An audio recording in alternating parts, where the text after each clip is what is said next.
What the fuck is up, Juggalos? This is the Murder Mayhem Show. I'm the host, Mitchell. Top story, Big Hoodoo. New video, Bitch I'm Gone. Yes, Hoodoo has released his anticipated video, Bitch I'm Gone. He's been hyping it up for a while. It's a really fat song. I enjoy it a lot. Music video features cameos by Violent J and Ouija Mac, some other people. He's got that one dude playing the guitar. And the interesting thing about this video that a lot of people have been pointing out in the single is that it doesn't have the Psychopathic Records name anywhere on the credits, or like on Spotify and stuff. It is on the Psychopathic Records YouTube channel, and there are giant hatchet men all over the video. So along with the psychopathic cameos, there's no question that Hoodoo is still part of the psychopathic family, but I think people are starting to wonder what the structure of Psychopathic Records is these days, what with Ouija Mac releasing his Water Damage album on the Rotten Cake label and putting it out himself through a Big Cartel website, and now Big Hoodoo's video is on something called Eardrug Music, which this is my first exposure to Eardrug Music. I can't say I had ever heard of that label before, but with the name of the song, Bitch I'm Gone, that alone is making people starting to wonder if Hoodoo is still on Psychopathic. I would argue that those people making that argument have not even listened to the song, because he very plainly states in the video, when I say bitch I'm gone, you don't know what I mean. I mean that I'm out of here. I'm on another planet. I don't even know where I'm at. That's what he says in the song. So it's like, don't take bitch I'm gone as some kind of shot at Psychopathic, when very clearly the evidence is stacked against that. But I kind of like this new model. If this is where Psychopathic is heading as a label, because Psychopathic's strong point has never been promoting their artists. Or maybe it was at one time back in the 90s, like when Twisted was coming up, but probably around the time of like Boondocks and the Axe Murder Boys, and lately with Hoodoo and Light and Ouija, their biggest thing that they can offer at Psychopathic, it seems to me like, is showing artists how to do things for themselves. They're better at that than they are at providing for their artists. So if they're setting up a new model here where every artist is more responsible for their own careers, I think that's a good thing. Because then if an artist has a problem, then they have nobody to go to but themselves for it. And something that Psychopathic seems to have a real problem with is putting out music for any artist other than ICP. We've especially seen this with ABK. God knows how long now we've been waiting on the Shapeshifter album. Light has put out one EP in the 2 years now that he's been on Psychopathic. No LP from Light. That's weird. If this is going to be a shift that helps more music come out, then it can only be a positive thing. This, of course, in contrast to most other labels, especially labels like MNE and Strange. They're a very cohesive unit at those places, whereas it would appear to me that at Psychopathic, the Hatchet Man is more of a stamp that goes on your album to show that you've got the ICP cosign, which is a tactic that probably only Psychopathic could get away with, because that Hatchet Man probably means more to people emotionally than what it means in terms of what Psychopathic can provide to you as an artist. Like, just getting the ICP cosign alone is going to carry a lot of weight to it. So there's still some incentive there for artists to want to sign with Psychopathic, because just being allowed to put that Hatchet Man on your merch is still going to do some positive things for your career, if that's your career goals, is to be a part of a crew like that. So I'm a big fan of the single. You know, as far as the song and the video goes, Bitch I'm Gone, I'm tempted to say that it's even a little bit better than WTF. So, what do you say about that? I like how it's got like a hard-hitting beat, nice flows, nice hook that you can jam to. That's kind of what I was looking for a little bit more in WTF. And I remember at the gathering, the 2018 gathering, at the end of Hoodoo's set, he said he was going to do some new shit, and I immediately recognized the song here when I watched the video as the song that he performed at that gathering when he said he was doing some new shit. So, is there a new Hoodoo album coming up? I don't know. That would be awesome.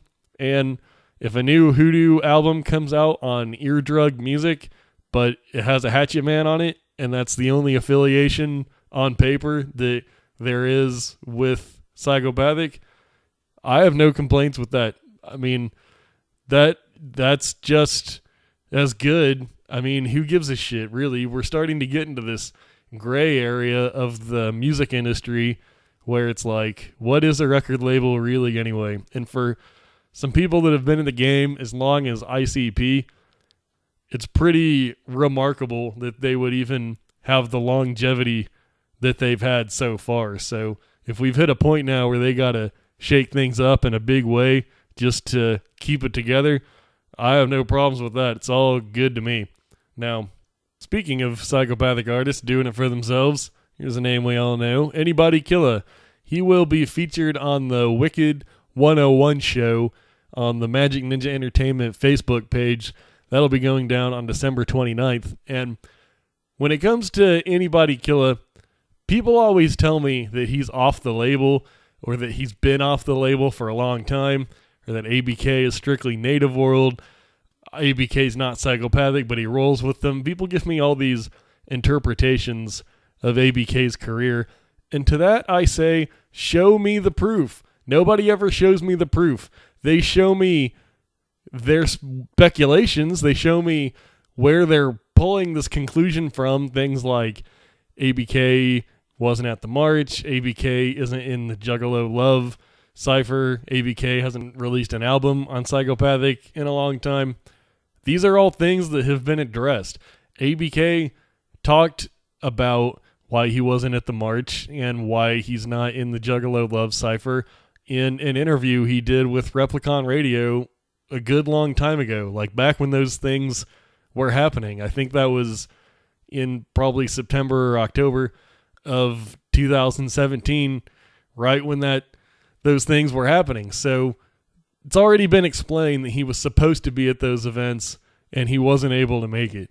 So I think people are taking his absences in those group projects and just projecting their own conclusions. But you go to psychopathicrecords.com and click on the artist section, you'll see Anybody Killa right there, along with Ouija, Hoodoo, Clay, ICP, everybody else on the label. Same with Anybody Killa's Facebook page. You go there and look at his info, and it plainly says that he is an artist on Native World / Psychopathic Records, which is a thing that you can do. So if ABK is off the label or has been off the label for a long time, then apparently Psychopathic doesn't know it and ABK doesn't know it because they both list each other as working together still. So when you see ABK live, or at least the last time that I did fairly recently, probably several months back now, but he wears the Hatchet Man around his neck still, which is like, when have you ever known a non-psychopathic artist to wear a Hatchet Man? Unless it's some screwball opening act. But as far as like established artists go, like you don't see Kung Fu Vampire coming out wearing a Hatchet Man. You don't see Tech 9 wearing a Hatchet Man. You don't see Mad Child wearing them.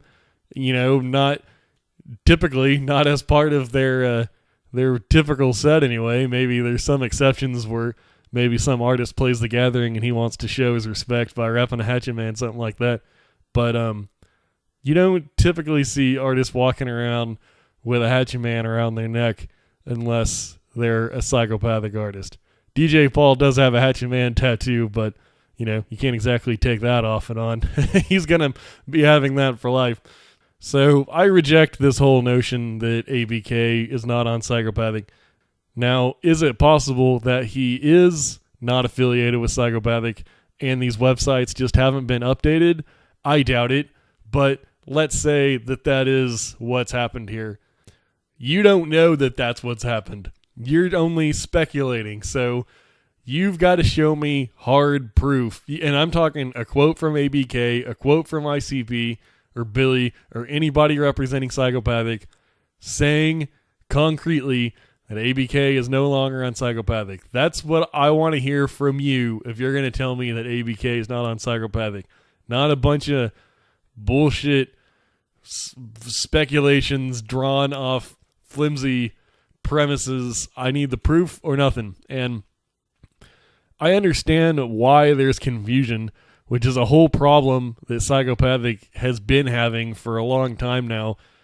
They're not very good at communicating to people anything that they're doing. So the fact that you even have a lot of juggalos justifiably questioning who is or who isn't on the label, and we're seeing this a lot with Light now too, by the way. A lot of people are thinking that Light's off the label, and now the Hoodoo train is going to start rolling. People are going to start questioning that.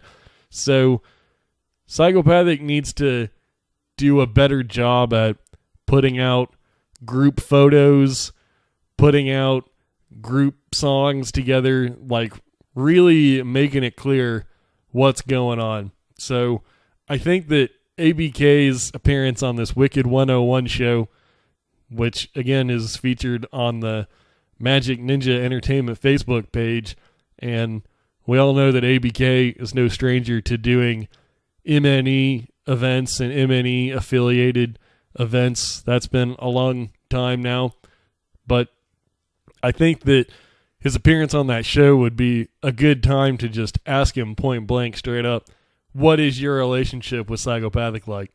And then if it turns out that he's actually not on Psychopathic and that those websites just have not been updated, then I'll accept it if it comes out of his mouth. But it would be a good opportunity, a clear cut, one way or another, to say, yes, I'm still on the label, no, I'm not on the label, and at least definitively stop this argument for a while. And if we are coming to a place with Psychopathic Records wherein every artist is just releasing their own things and putting their own personal stamp on it along with a Hatchet Man cosign, then ABK is in the perfect positioning for that already. He's been doing a version of that with Native World for some time now. So, you know, if he wants to put out Shapeshifter or whatever, a new CD, whatever, and draw a Hatchet Man on there, then more power to him. And you even notice that on the big Hoodoo promo picture for Bitch I'm Gone, there's the little Hoodoo Hatchet Man guy on it, whatever you want to call it, a Hoodoo Man, a Voodoo Man perhaps. And if every artist wanted to have their own version of a Hatchet Man to put on their shit, I think that'd be pretty cool. Like, imagine a little Ouija man with like the Ouija hair and whatever little flourishes Ouija would want to add to his personal Hatchet Man, or, you know, a ABK Hatchet Man with a tomahawk or whatever. Even Violent J talked about in the Fago Lovers interview in 2017, whenever Twisted was saying they were going to leave, Violent J said that he offered them a situation where they just put a Hatchet Man on their shit, even though they're in total control of their own business, which at the time, I don't think that that would have been a great time for that kind of arrangement. But if we're moving in that direction now, then it doesn't sound like a bad idea to me. So either way, peep out ABK on Wicked 101. That's on the Magic Ninja Entertainment Facebook page, December 29th. And in some Magic Ninja Entertainment news, it appears that Mikey Clark will be performing at Twisted's Astronomicon event. You know, Twisted's Comic-Con / Pop Culture Con that they've been doing. The second annual Astronomicon will be coming up in February, and Mikey Clark has been announced to perform a solo set at the Astronomicon pre-party, as well as a Project Deadman show on the first night of Astronomicon. And there's a lot to unpack here. I think at its bottom line, all that is going on here is Twisted's friends with Mike Clark. They know that Mike Clark is dope. They know the Juggalos like Mike Clark. So they invited Mike Clark. That's all that's going on. But I do think that with a Mikey Clark performance, they do get the added bonus benefit of sending a message. And the message is, look, all of your favorite artists are not involved in this beef. All of your favorite artists are still down with us, and we're still down with them, and we're still down to give you what you want by bringing them along. So I do think that there is a subtext here, whether it's intended or not. There is something else there that you can't really separate from Mike Clark performing at Astronomicon. But if Mike Clark's going to be performing at Astronomicon, I damn sure want to see Mike Clark playing at The Gathering or anywhere, really. Like, when's the last time we saw a Mike Clark solo set? You could put Mike Clark doing like a DJ set on the main stage at The Gathering for sure. And come on, it's the 20th Gathering coming up. How are you going to not have Mike Clark there? I haven't seen him there in a few years. I'm not really certain the last time that he was there. I know that Mike Clark in particular is a very busy man.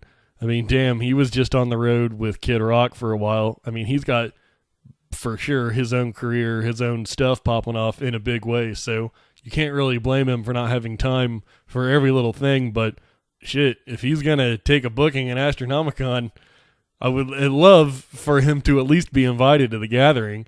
And if he can't go, we can't go or whatever. And I would like to say that I'm sure he will be invited, but please don't tell me that this is going to become a thing where ICP cuts ties with Mike Clark because he's fucking with him. I really don't think that would happen. Like, the odds are stacked against something like that, but I wouldn't put that at a 0% possibility. Sadly, I think there's at least a 10% chance that ICP will look at Mike Clark playing at Astronomicon and then just say, fuck Mike Clark. I really would hope that that wouldn't happen. That would be a scenario that would be, I hate to say it, but I'm going to use the word pathetic. That would be a pathetic, petty display if ICP just cuts off ties with the guy that by far, for sure, had the most to do with their success other than Jay and Shaggy themselves, for sure. So I don't think that that's what's going to happen, but it's kind of depressing that I can't even say I'm certain that that wouldn't happen. I think that that could happen. I don't think that it will, and I would not be for that at all. So we'll see what happens there, but regardless, a Mike Clark solo set at The Gathering would fucking kill. And again, even though it wouldn't be intended to send a message, you would get the added bonus benefit of sending the message. Like, look, just because these dudes want to fuck with Twisted doesn't mean that we're cutting off ties, because that is a losing strategy.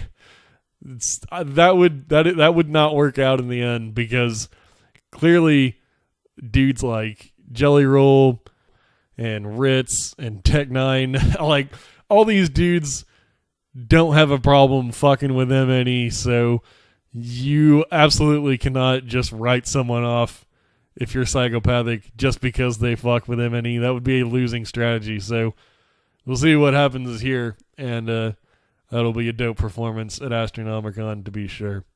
We got some ICP news that came out recently. It would appear that as a perk for purchasing the VIP at the upcoming Violent J and Shaggy solo tours, you'll get a bonus exclusive EP with that VIP. And that was already announced for the Violent J tour, the E and J tour, but recently they have announced that Shaggy will be having his own EP as well. My own speculations, based on nothing at all, is that these are perhaps some cut tracks from Fred Fury.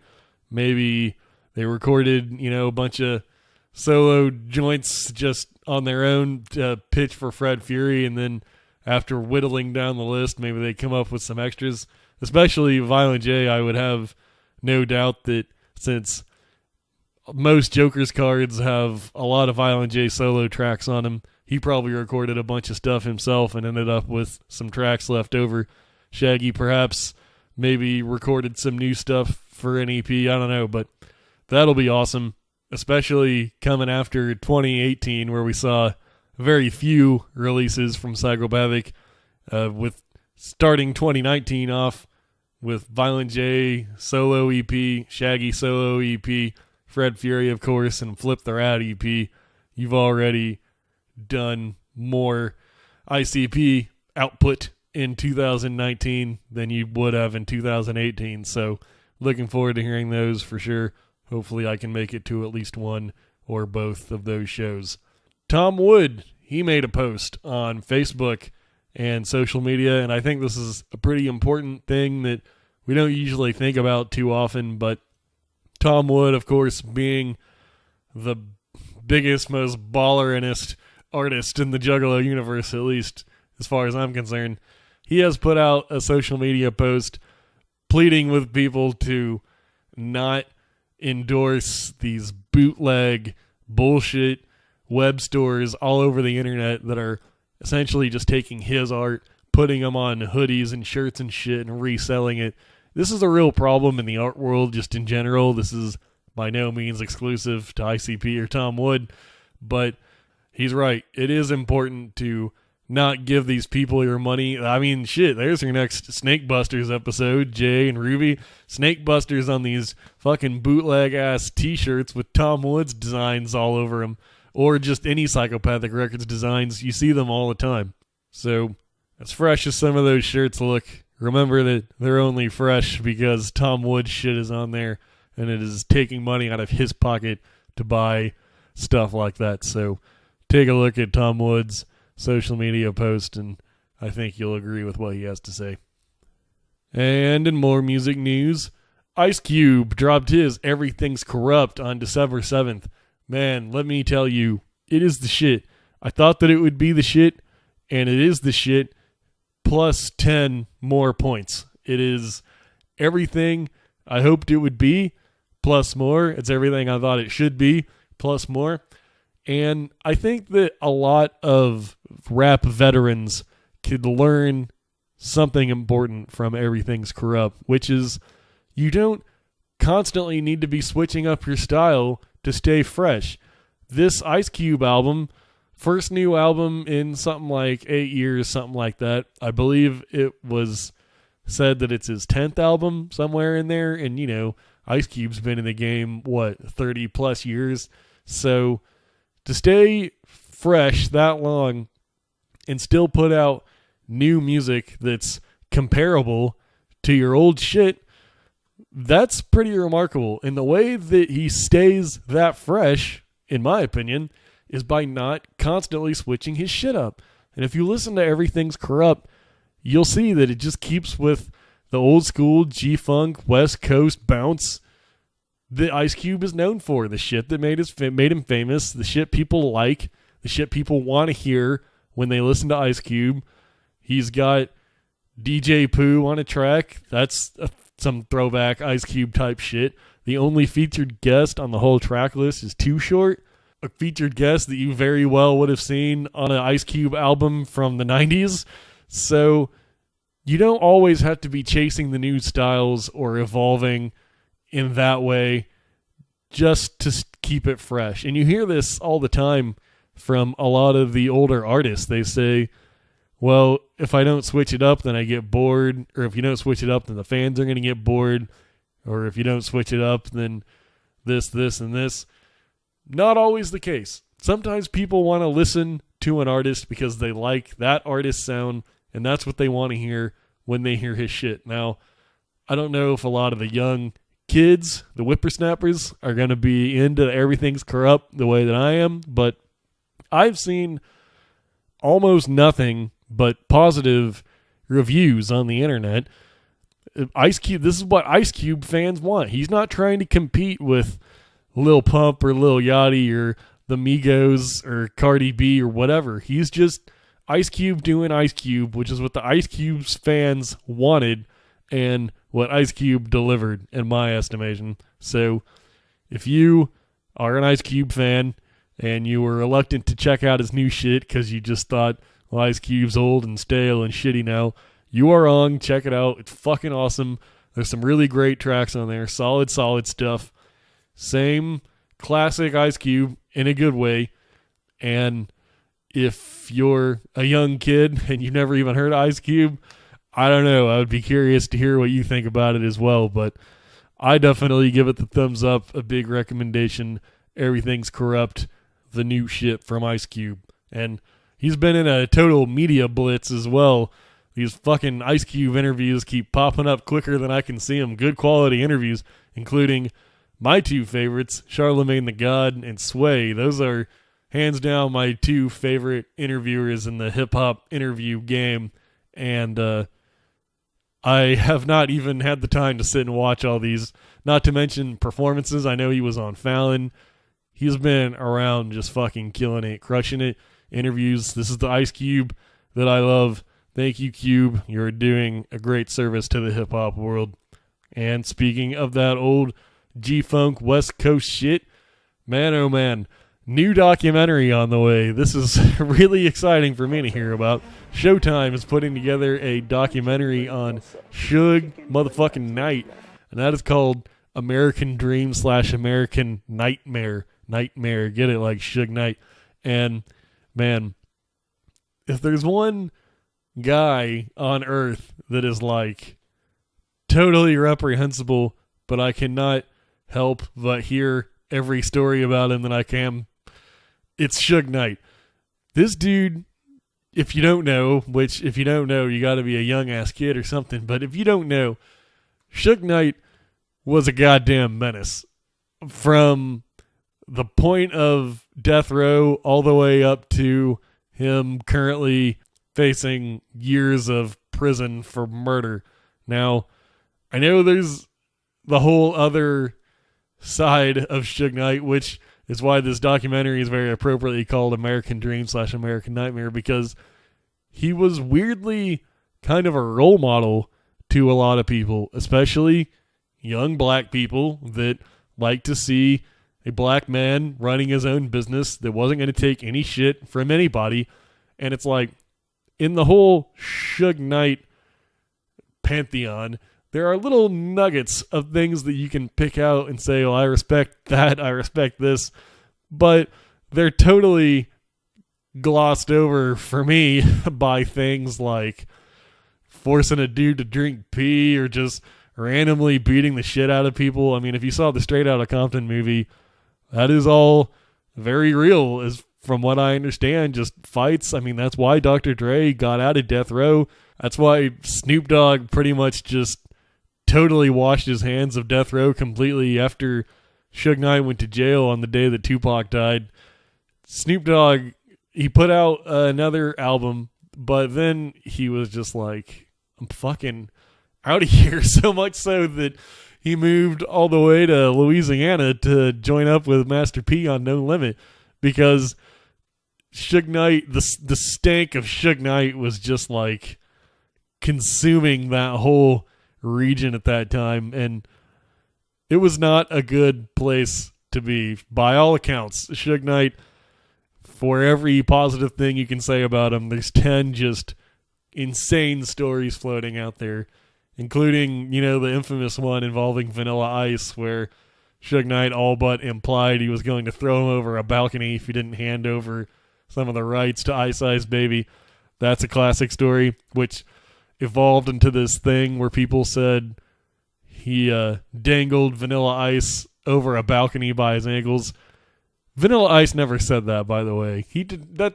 That got blown way out of proportion. If you look at the original quote from Vanilla Ice, all he said is that Suge Knight made him look over the balcony and see how long a drop it was, which obviously the implication there is he was going to take him over that balcony, but the part about holding him over by his ankles, that is not true. Vanilla Ice never said that, but either way, this documentary, on Showtime is sure to cover the whole gamut. I mean, I could watch a 9-hour documentary on Suge Knight. If you've seen the Tupac movie, then to me, the most entertaining / troubling part of the whole thing was the scene where Suge Knight is grabbing fistfuls of mashed potatoes and shoving them in that guy's mouth. I was cracking up in the theater, which makes me feel like a bad person because I have no doubt that it's a real story and a very fucked up, traumatizing experience for that guy. But you can't help but just say, what in the world is on this dude's mind? So definitely check that out. I will be. I mean, I'm going to have to fucking pay for Showtime for that, but here we are. That is called American Dream, American Nightmare. That'll be debuting on Showtime on December 21st. Juicy J news. I thought this shit was hellified interesting. He was asked by XXL his top 5 most important hip-hop beats. That's a very interesting question because there's a direct distinction there between just top 5 favorite, top 5 best, top 5 most important. That's an interesting question that you don't really hear asked about every day, and there's few people more interesting you could ask that question to than Juicy J, who is a bona fide hit maker himself, both for 3-6 Mafia, of course, as well as Juicy J solo joints, as well as countless other artists that Juicy J has produced right to the top. So, as a big fan of Juicy J and Juicy J's production myself, I was very interested in his list. I did find his list a little bit sketchy. I'm going to spoiler it for you right now. It is worth watching the whole video just to get his takes on each individual picks. But from 5 to 1, his list was Easy Does It by Dr. Dre doing the beat. And that is a great beat. I like it a lot. I see where he's coming from on that. You got to have some Dr. Dre representation on your list. If you're talking about the top 5 most important, you know, that kind of sets the tone for the whole G-Funk era. I mean, that's like Blueprint days. A sound that lasted for well, shit, until today, even with the new Ice Cube shit that just came out. That was a very important beat, as he put it. I could see how that would be on his list.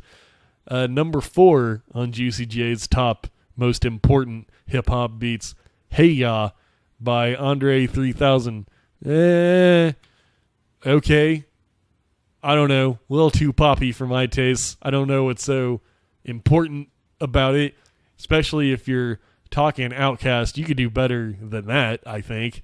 Like Players Club or countless Outkast songs you could choose from if you were wanting some of that southern representation there. But hey, I don't know. I could see where Juicy J would really have latched on to that type of beat, though. So I'll give him credit on that. Next up, Nothing But a G Thing. Now, here's where I think we're starting to get into sketchy territory. Not because Nothing But a G Thing isn't a tremendous beat. It is. It's great.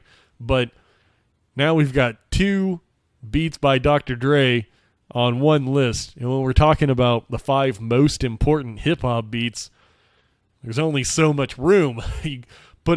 You're stacking your deck with Dr. Dre beats, there's something is going to get thrown out. Now, the argument can be made that the gap between Easy Does It and Nothing But a G Thing is so wide that there's room for both on each list. Certainly, Nothing But a G Thing is a much more polished tune, so I could see that. Let's go down the list again. Funky Enough by the DOC. Now, that's another Dr. Dre beat. It's a little too close in time and space to Easy Does It to make up a list of the 5 most important beats. And far be it from me to question Juicy J's expertise, but do you really need Nothing But a G Thing, Easy Does It, and Funky Enough on one list of the 5 most important hip-hop beats? It's not that it's not a great beat. It's not what I'm saying. But we're not talking 5 favorite beats or 5 best beats. 5 most important beats in hip-hop. I just don't know if there's room for 3 Dr. Dre tracks on that one list. And finally, he concludes his list, number 1, with One Day by UGK. Now, that is a fantastic beat, a great southern beat, but once again, it's like, We already have Hey Ya on the list. So now your list in total is made up of 3 Dr. Dre beats and 2 Southern beats, which is like, there's only 5. So you've totally dismissed all like the boom bap beats from the East, which is like, how are you going to have a list of the 5 most important hip-hop beats and not have any East Coast shit on there? I don't know. I feel like maybe if Juicy J sat and thought about his list for a long time, he probably could have come up with a more well-rounded selection, but kind of appeared to me that he was just kind of taking it off the dome. So with that said, I kind of am sympathetic, but at the same time, it's like, you could have done better than that, Juicy. Shit, I would put Tear the Club Up on there. That's like set the tone for all the crunk beats. I mean, maybe it didn't set the tone for it, but it certainly took it up to that notch. I mean, the bar was raised. Tear the Club Up, that's what I would call an important beat. I don't know that Funky Enough by DOC is any more important than Easy Does It. I mean, they kind of have the same thing going for them. I mean, something like Tear the Club Up, that's a whole genre of production. Crunk. So you've left off your own style pretty much in the whole list. So I would have tweaked that in my own ways, but either way, I was so interested to hear what a guru like Juicy had to say. He is a master. And that's a topic that we don't even talk about enough in the community, I don't think.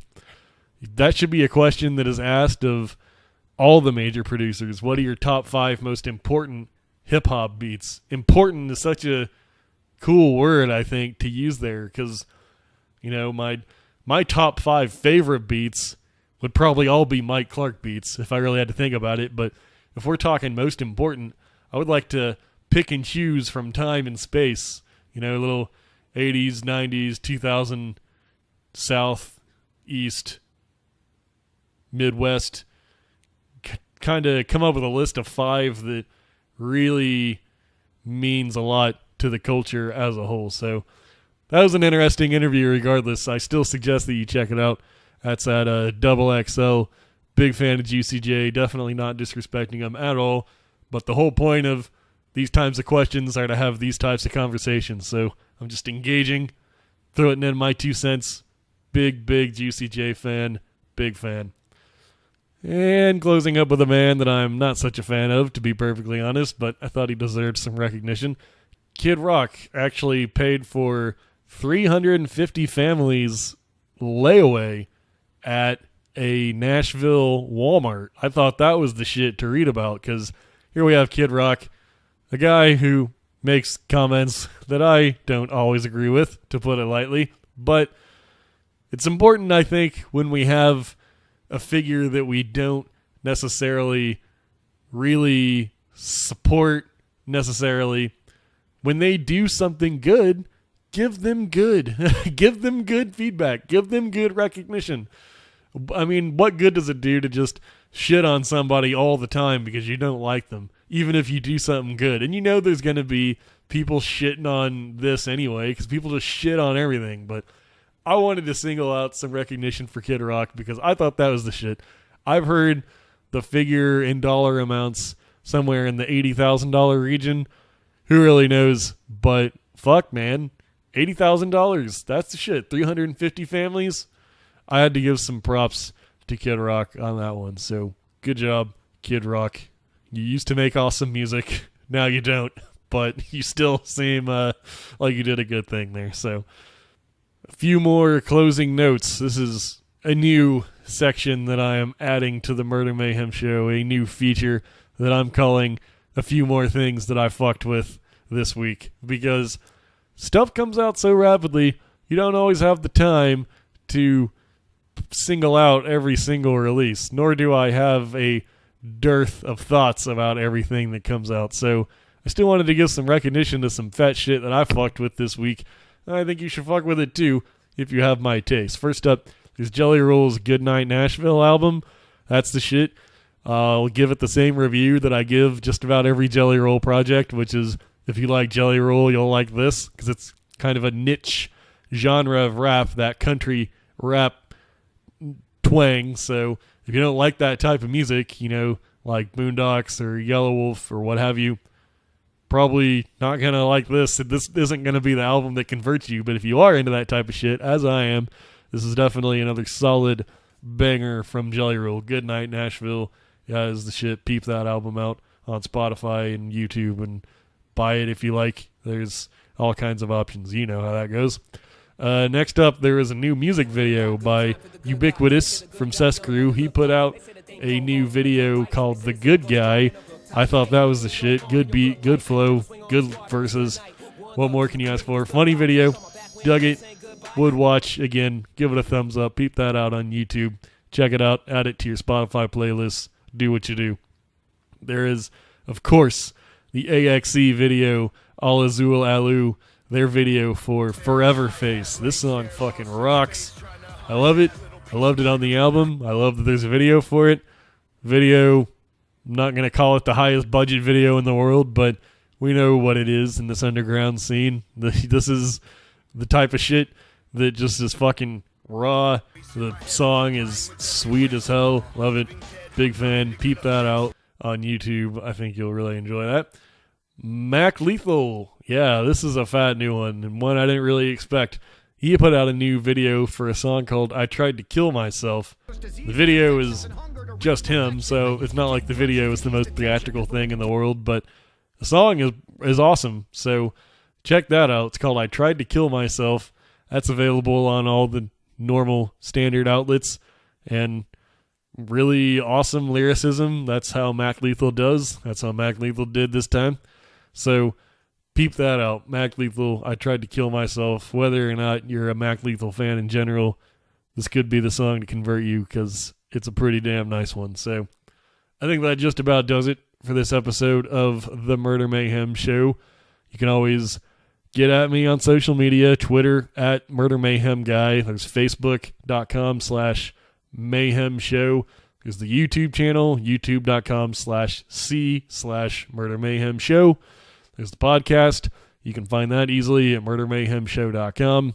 If I say anything that you disagree with, please let me know. We'll talk about it. Even if you're mad, we'll talk about it. Unless you're just a straight up dick, and then I probably won't talk about it. But either way, thanks for peeping it out. Spread it around. Tell a friend. Do what you got to do to get it out there. And until next time,